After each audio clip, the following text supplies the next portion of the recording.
In the institutional design of the National Assembly, that is where you have caucuses and the party politics is made manifest. As a leader of a political party, is that the best strategy, of engaging the opposition members in parliament to be able to achieve your goal? Because as we speak today, the opposition coalition caucus in the National Assembly, from the House of Rep to the Senate, is particularly the House of Rep, is actually more than 50%.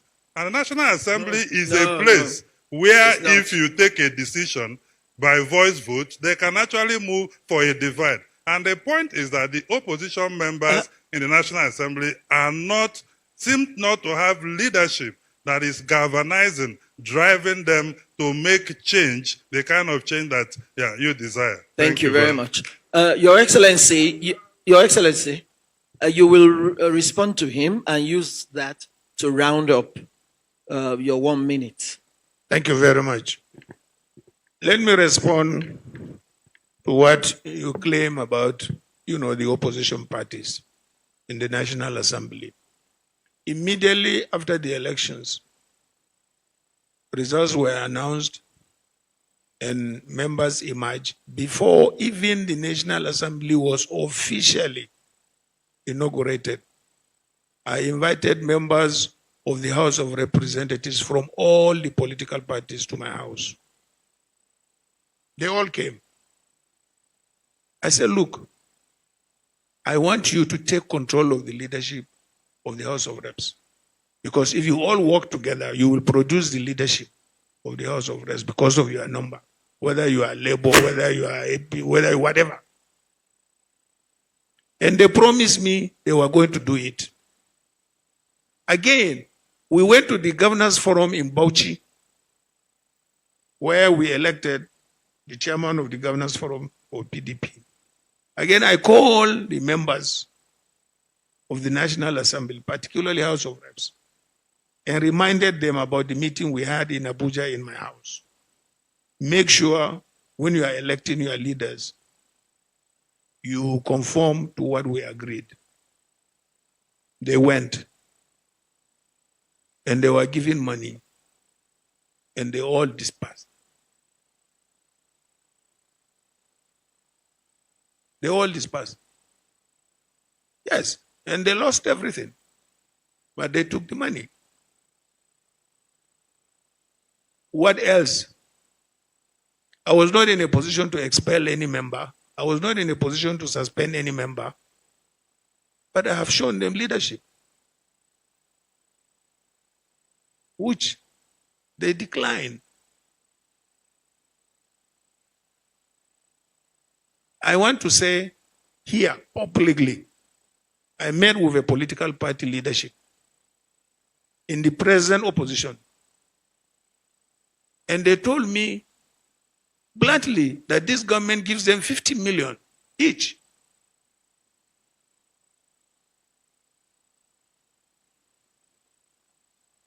Where do we go from here? Which means if we are not careful, we are talking to some of you here, but you are recipients of the 50 million you are getting from the federal, from the APC government. You may take exception to that, but I was told by a high-ranking member of an opposition party.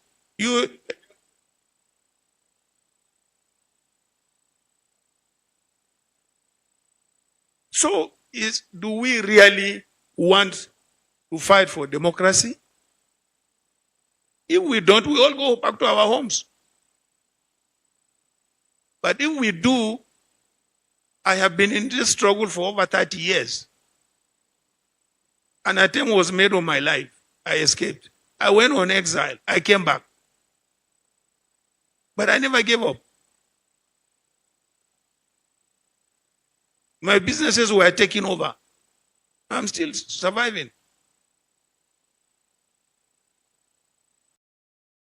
Jay, help us, help us. Help us. So that was where Atiku made that assertion that if everybody wants, and it's been kind of like honest, it's real, right? See, you can't do opposition in Nigeria. That's why the most talked about group today in Nigeria, they are the obedience. Because normal, everybody just want to use everybody to get to wherever they want to get to new. If you say you are fighting for Nigeria, you are fighting for, you are not fighting for anybody, you are fighting for yourself. I mean, I don't know how to put that. Like, you are deceiving yourself new.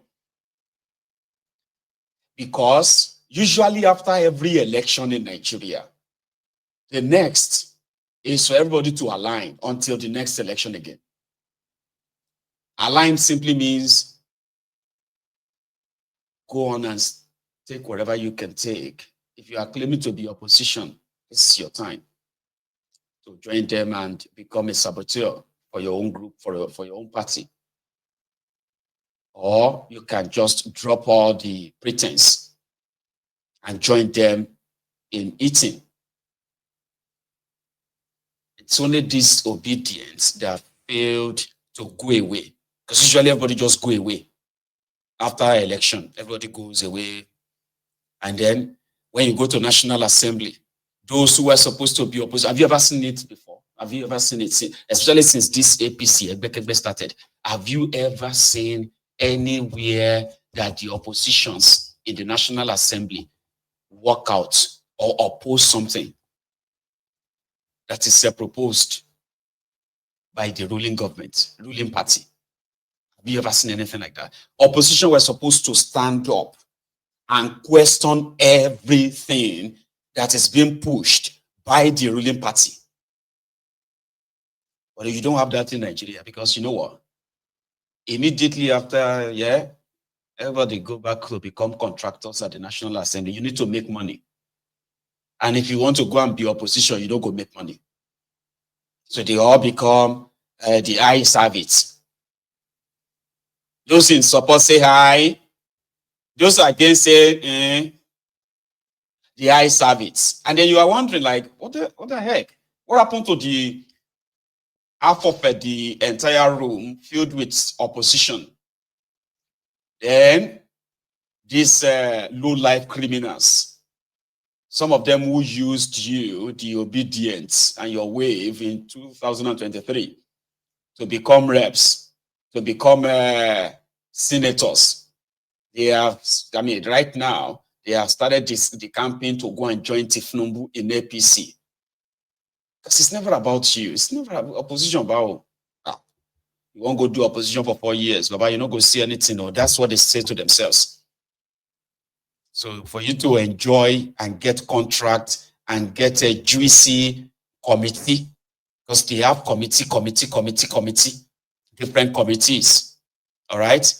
So if you want to enjoy the fruit of your own labor, you need to become the eyes men, the eyes have it, or else like you go see before the end of your 4 years.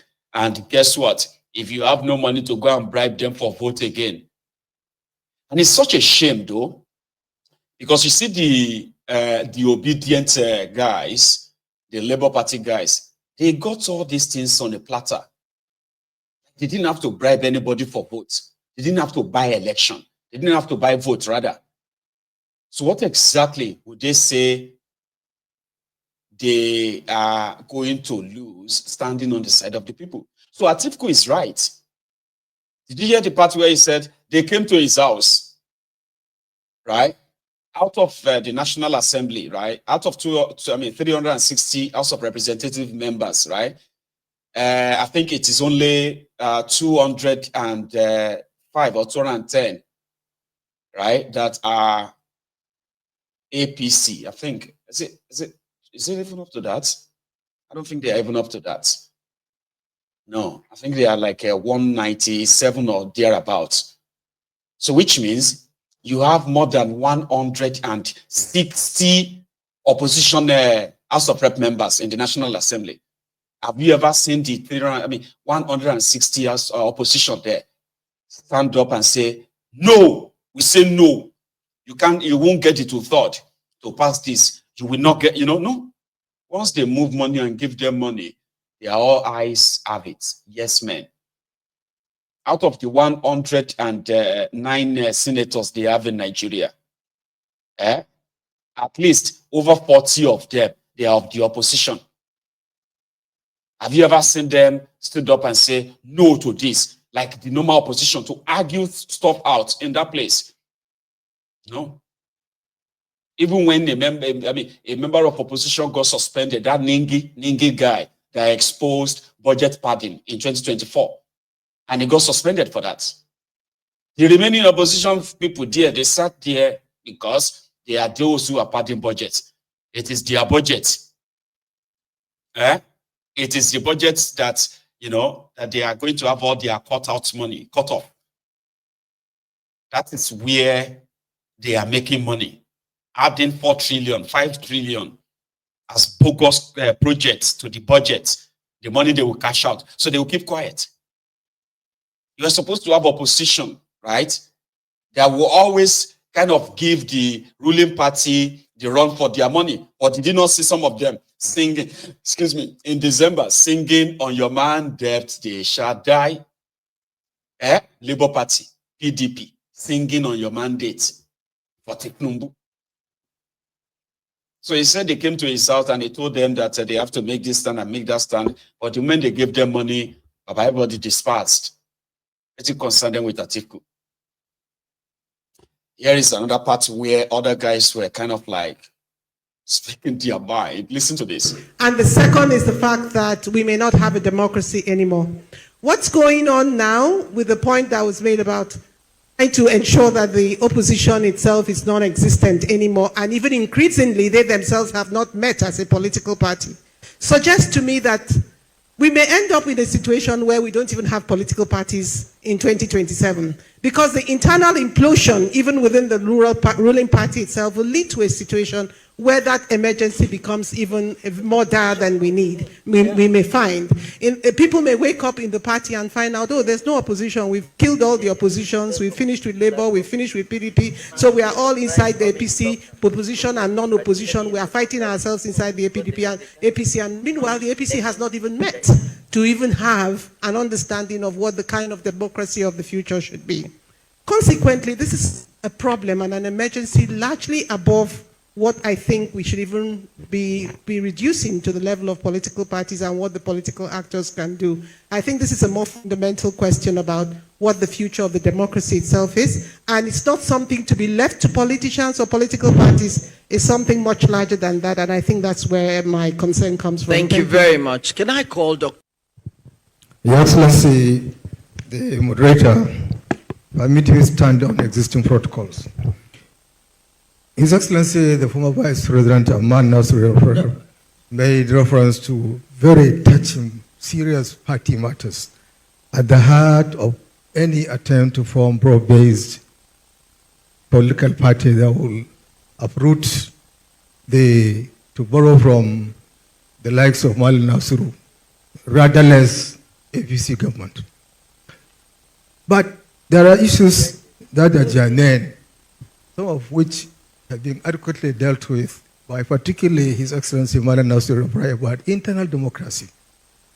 I think the nature of the transition we had to this democratic dispensation was itself done in such a way that most Nigerians had conceived democracy very wrongly as civilianization of governance. Democracy is far beyond ritual elections at intervals. Democracy has to be a cultural issue. And that is what makes internal democracy germane to survival of any party. The worst lie anybody can tell is to tell a lie to himself. As members of the political class, all of us are guilty. We have been telling ourselves bloody lies. We say we are committed to democracy.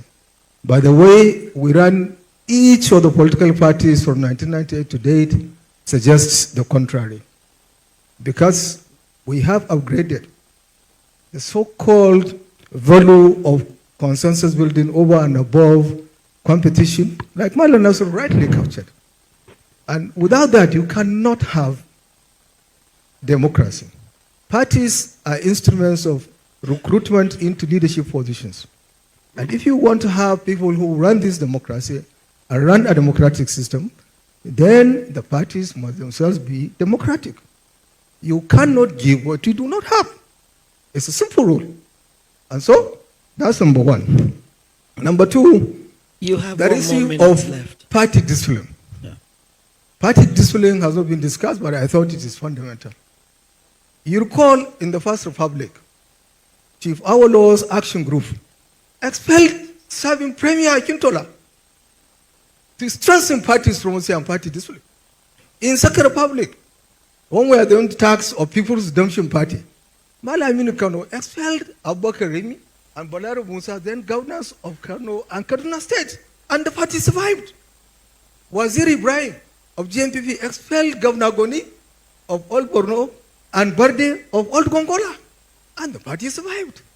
Now, you cannot have a party where there is no discipline. We give ourselves some rules. We say as a party, we are committed to those rules that will govern us. We have procedures. We have established due process within party. We don't follow them. Somebody will come and openly canvass for candidates of other parties. Nothing happens to him. Nothing happens at the other party. Somebody will wake up for whatever reason and will make proclamation 3-4 years before election to say, I will be committed to the candidate of the party I'm supposed to be opposing. Like it is happening now in PDP. My party, very sadly. Somebody will wake up and say he is committed to a Tinubu presidency. One is a member of the People's Democratic Please Party. round up. And nothing happens. Thank you. Now, we cannot have that. Then the issue of funding. I think it all borders on the commitment that members have in the shared vision. It's a false shared vision that unites members of the party. You see, somebody made the point, and I think it's very beautiful, that the parties as they are presently constituted are not distinguishable by the big ideas that each one of them represents. Right. He's right on the part where he said what they have in Nigeria right now, especially PDP, is not a political party. It is just like the ego, a group of people with ego tripping sort of a personality, so to say. Wike has openly sabotaged his party. Yes, we know the story behind that, right? But the thing that people don't understand is how powerful he is, that the former biggest political party, being the largest political party in Africa, is unable to actually sanction their erring members, right? They do not have the will, the political will, to punish an erring member of their party. That it has rendered them pretty much so more useless than just losing an election or getting rigged out of an election, so to say.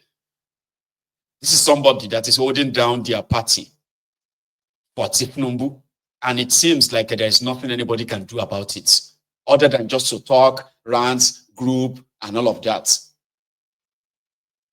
So, the idea of starting a new political party was also muted in that gathering. Let us start a new political party. What is the party going to be called? What is going to be the ideology behind it? And they want to start this new political, it's not just coalition, it's going to be like coalition of political parties. They're coming together of a strange bedfellows, form a political party and give it a name like they did when they formed their APC. And the purpose is to get rid of the rudderless APC. So, strange bedfellows coming together to come and rescue all of us from what the monsters they created. Because these same guys, if you look at the gathering, right? you will see all of them were also involved in creating this APC, except Bokwari and then Tinubu, who were not present. So if they start a new political party, who is going to then be their leader or their, what do you call it? Their